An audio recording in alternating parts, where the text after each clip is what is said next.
A gente falou aqui ontem, né? O Flamengo, aliás, divulgou uma nota para a imprensa. O Uruguai liberou os dois jogadores da sua respectiva seleção, né? Tanto o Guilhermo Varela quanto o De Arrascaeta. O Matias Vinha não, tá, pessoal? O Matias Vinha segue na seleção uruguaia, mas vai jogar essa partida aí do Uruguai e já vai estar de volta, tá, ao Brasil para restabelecer os treinamentos com o técnico Felipe Luiz. O Guilhermo Varela tá com um probleminha aí de pubalgia, será submetido a uma reavaliação no CT do Urubu para avaliar o grau dessa possível lesão, da inflamação do Guilhermo Varela e se ele vai estar disponível aí para os enfrentamentos da Copa Libertadores da América. O lado bom é que Jorginho, Alexandro, Eric Pulgar ainda não, mais ou menos, mas essa galera toda já está melhorando bastante. Portanto, Flamengo só segue né, com convocados na seleção colombiana, o Jorge Carrascal, o Samuel Lino na seleção brasileira, o Gonçalo Plata na seleção equatoriana, inclusive deve ser titular da seleção do Equador, né? Equador-Argentina, jogo difícil para o Equador, mas vai ser em Quito, no Equador, na altitude, então eles querem ali meio que se despedir bem da torcida equatoriana, tendo em vista que a Copa do Mundo já está batendo na porta, é a última rodada das eliminatórias, então vão botar o Gonçalo Plata certamente para jogar os 90 minutos, o Matias Vinha no Uruguai e também o Samuel Lino na seleção brasileira, que a cada treino do Carlo Ancelotti indica que ele será titular da seleção brasileira lá em El Alto, a mais de 4.000 metros de altitude, para enfrentar a seleção da Bolívia, beleza? E aí, pessoal, a ansiedade do torcedor do Flamengo, no geral, tá lá no alto, até porque faltando mais de uma semana para o duelo da Copa Libertadores entre Flamengo e Estudiantes, no dia 18 de setembro, já foram vendidos cerca de 30 mil ingressos, rapaz. Ingresso a dar com pau. Até o momento, a venda foi exclusiva para sócios torcedores. A partir da sexta-feira, dia 12, né, o público geral poderá adquirir, mas a estimativa é que esse ingresso já seja esgotado ainda nos planos de sócio torcedor do Flamengo, pessoal. Enfim, vendendo bastante aí. Jorginho vem impressionando nos treinamentos do Flamengo, além de voltar a treinar com o elenco, o volante vem apresentando e impressiona pela sua resistência física nesses treinamentos pós-folga aí da partida do Flamengo diante da equipe do Grêmio. Tá treinando bem demais o Jorginho, tá na ponta dos cascos, não sente mais nenhuma dor e vai jogar aí bem contra a equipe do Juventude. O Wesley dá entrevista à jornalista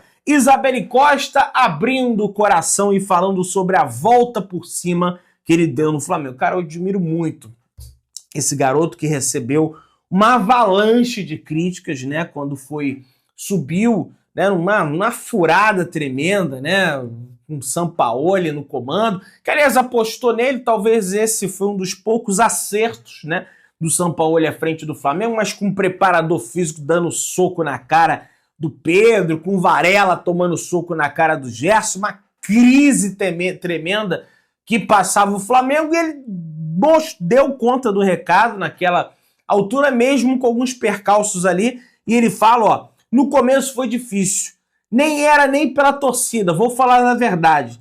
Eu não estava conseguindo entregar o que o treinador pedia. Isso que eu ficava puto, que ele fala. Tentava, mas não ia, não dava certo. Eu não me afetava com a internet. Ah, é ruim, joga mal, não sei o quê. Isso aí vai ter toda hora. Teve agora, cheguei na Itália, mandei de volta pro Brasil, isso aí não joga nada. Isso nunca me afetou, nem vai me afetar. Sei o que eu posso ser, falou Wesley. Cara, ser tão jovem e ter esse tipo de mentalidade realmente é um diferencial dele. E ele continua. Em 2024 não estava bem. Teve a data FIFA e teve 10 jogos. Esses 10 jogos destruí. Tinha feito as análises todas. Começam a me pedir na seleção. Chega Felipe Luiz. Caraca, estavam me xingando há 2 dias. Agora estão me querendo na seleção. Como eu não ligava para as coisas ruins, também não ligava para as coisas boas. Chega o Felipe, muda totalmente tudo. Fala o Wesley. E realmente, cara, chegou o Felipe, melhorou muito. né? Sobretudo para ele, que já vinha, né? No finalzinho do Tite, ele já vinha apresentando ali um bom futebol, mas chega o Felipe Luiz, potencializa todo mundo, faz os laterais subirem, quero que vocês subam, quero que vocês ataquem, coisa que o Tite acabava travando, né? Mandava ficar ali, não, fica aqui na defesa, coisa e tal. O próprio Varela, né, comentou isso em entrevista aí, dizendo que quase ficou fora da Copa América em função do senhor Tite. Uma verdadeira de uma vergonha, né? Seremos bem sinceros aqui. Minha galera, Thiago Leifert, cara, eu tinha elogiado o Thiago Leifert nos vídeos atrás aqui, gosto do Thiago Leifert, tá? É um excelente profissional, mas no meu entendimento ele vacilou. Nisso aqui que ele falou do Flamengo e como a gente fala de todo mundo, falamos do Felipe Melo, já falamos da Mili Lacombe, a gente vai ter que falar dele também. Ele dizendo que os narradores meio que puxam o saco do Flamengo e, cara, eu vejo de uma forma extremamente oposta, mas vamos ver o que ele falou aqui. Quando eu estava no Prime Video, eu narrei Flamengo e Altos do Piauí. No alto da minha ingenuidade, eu narrei o jogo de forma equilibrada. Eu sou de São Paulo e mal sabia eu que a torcida do Flamengo não está acostumada com uma narração equilibrada. Nossa, como assim? Os narradores sempre são muito tendenciosos para o Flamengo. Alguns conscientemente e outros até inconscientemente. Como assim? Eu vejo completamente o contrário. Muitas das vezes, Kleber Machado narra a favor do Flamengo. Aquele lá de Minas, que eu esqueci o nome, que narra jogo do Atlético. Pô, cara, ele narra a favor do Flamengo. O Vilani narra a favor do Flamengo. Olha, sinceramente, cara, eu não tô vendo isso aí, não. Pelo fato do Flamengo ser um time muito grande, as narrações tendem a olhar o jogo do ponto de vista do Flamengo. Não estou criticando. Estou falando um fato. Cara, eu não vejo isso. Eu vejo até o contrário. Assim, não só falando dos narradores, mas das pessoas no geral, da imprensa, da mídia. No meu entendimento, elas falam mal do Flamengo, porque falando mal do Flamengo, elas sabem que vão gerar mais engajamento. A gente viu aí, nesse caso do Bruno Henrique, o influenciador, dizendo que a família dele é uma quadrilha. Não é mesmo? Tivemos o caso de uma jornalista dizendo que o Andrés Pereira foi convocado para a seleção brasileira e o Flamengo foi beneficiado com isso. Sendo que o Andrés Pereira não fez nenhum jogo pelo Palmeiras. E o Flamengo tem o Samuel Lino convocado para jogar lá no alto do pico do morro da montanha da Cordilheira dos Andes. Então eu vejo o contrário. As pessoas falarem mal para ganhar relevância em cima disso. Então discordo frontalmente do Thiago Leifert, mas vamos prosseguindo aí. Mas, na minha cabeça ingênua, eu entendi que se um torcedor do Altos do Piauí assinou o Prime Video, eu tenho a obrigação de saber o que eu estou falando. Eu tenho a obrigação de saber a história do time, sim, e contar o drama do jogo também do ponto de vista deles. Eu sei que vai ficar um pouco mais tendencioso para o Flamengo, porque eu sou de São Paulo, estou mais perto deles, mas minha narração foi equilibrada. Rapaz, quando eu saí do ar, foi quase uma carnificina o que aconteceu, o que falou o Thiago Leifert. Olha, sinceramente, Luiz Carlos Júnior narra a favor do Flamengo? O Dandan narra a favor do Flamengo? Que, aliás, é vascaíno, nada contra, ele torce para quem ele quiser. Aquele que falou da torcida do Flamengo, que só tinha isso, de forma até preconceituosa, o Sérgio Maurício narra só a favor do Flamengo. Olha, sinceramente, Thiago Leifert, eu discordo plenamente e acho que a maioria deles é o contrário. Narram contra o Flamengo e se for abranger esse seu comentário para os comentaristas, para os formadores de opinião, aí mesmo que a coisa piora. Talvez as pessoas não tenham só gostado da sua narração, né? Talvez você seja melhor apresentador do que narrador, não sei, né? Enfim, mas vamos avançando aí. Rodrigo Muniz está bem próximo de ser negociado pela equipe do Fulham, pessoal. E com isso, o Flamengo está de olho, porque o Mengão tem o tal do mecanismo de solidariedade da FIFA e pode desembolsar uma grana com o jogador. Uma das equipes que está de olho na contratação do atleta é o Manchester United e também o Chelsea de Londres, pessoal. Então, e é uma grana boa, até porque lá em libras, né? Da última vez que eu vi a libra tava 1 para 7, né? Não sei como é que se encontra agora nesse momento, mas vamos avançando aí. Flamengo domina a seleção de mais valiosos do Campeonato Brasileiro. Pois é, meu parceiro e minha parceira, segundo o portal Transfer Market, né, passou por uma atualização de valores de mercado no futebol brasileiro na última sexta. Com isso, a seleção do Brasileirão, considerando posição por posição, tem 4 jogadores do Flamengo. Olha aí, o clube chegou a perder uma posição após a atualização. O lateral direito Emerson Royal era o mais caro do campeonato. Com a atualização, Giai do Palmeiras passou ele, mas mesmo assim o Flamengo é o time que tem mais jogadores valiosos no Campeonato Brasileiro.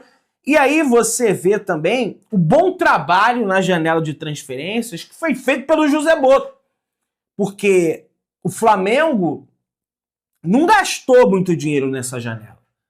Eu trouxe até o dado aqui para vocês, né, no vídeo da tarde de ontem, que Palmeiras e Botafogo gastaram bem mais que o Flamengo nessa janela de transferência, mas o Flamengo buscou peças ali pontuais e que estão se encaixando bem na equipe do Felipe Luiz, como é o caso do Saul, como é o caso do Jorginho. Você tem aqui o Pedro na lista também, o mais valioso deles está dando aqui, que é o Danilo, do Botafogo. Você tem o Samuel Lino, né? Você tem o Léo Ortiz, que é muito valioso também, né? O De Arrascaeta, então nem se fala. Mas, de longe, os times que mais gastaram dinheiro nessa atual janela foi Botafogo e foi Palmeiras, e mesmo assim não conseguiram montar um bom elenco. Né? Um bom elenco montaram, né? Eu utilizei a palavra errada. Não montaram um elenco tão bom quanto o elenco do Flamengo. E o time do Flamengo vem se apresentando. Só espero, cara, que o Flamengo volte bem dessa data FIFA, porque em outras oportunidades, outros anos, teve a pausa para a data FIFA e o desempenho do Flamengo foi sofrível. Não sei se vocês lembram dessa época do Flamengo, só espero que isso não aconteça. E o Felipe Luiz, por mais que tenha desfalques no treino, em função das seleções, tem aproveitado bem, né, esse período de data FIFA.